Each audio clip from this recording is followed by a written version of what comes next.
Сәлем достар, бүгін сіздермен бар жоғы екі заттан тұратын салат дайындайтын боламыз. Алдымен баклажандарымызды осылай домалақ етіп турап шығатын боламыз.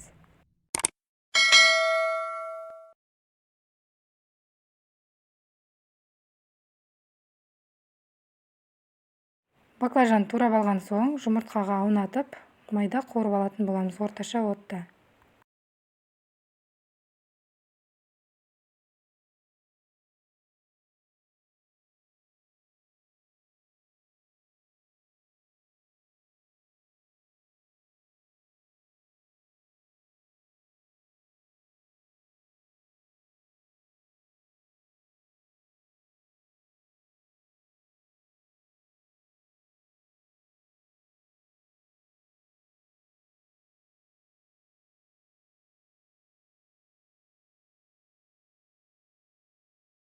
Баклажандарды қуырып алдық. Енді помидорымызды соломка етіп тураймыз. Өз қалауларыңыз бойынша. Мен соломка етіп турадым.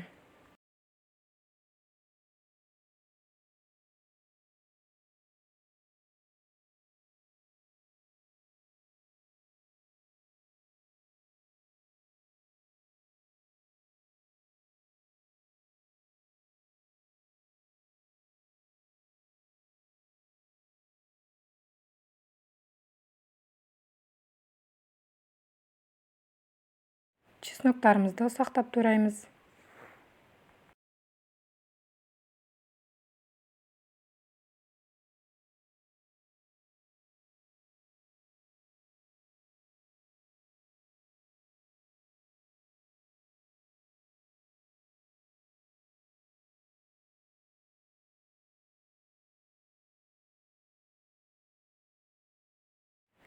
Енді үстінен баклажанымызды, майонезімізді салып араластыратын боламыз. Бұл бізде кәдімгі язычок деп аталады. Оны теріп отпай, тез-тез осылай жасасаңыздар, 10 минутта дайын болатын салат.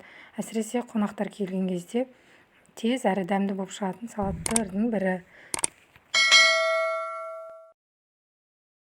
Міне достар, біздің салатымыз дайын. Сіздер де жасап көріңіздер, ең оңай салат. Каналыма жазылып, қоңыраушаны басып қойыңыз. Алда тағы көптеген рецепттер саламын.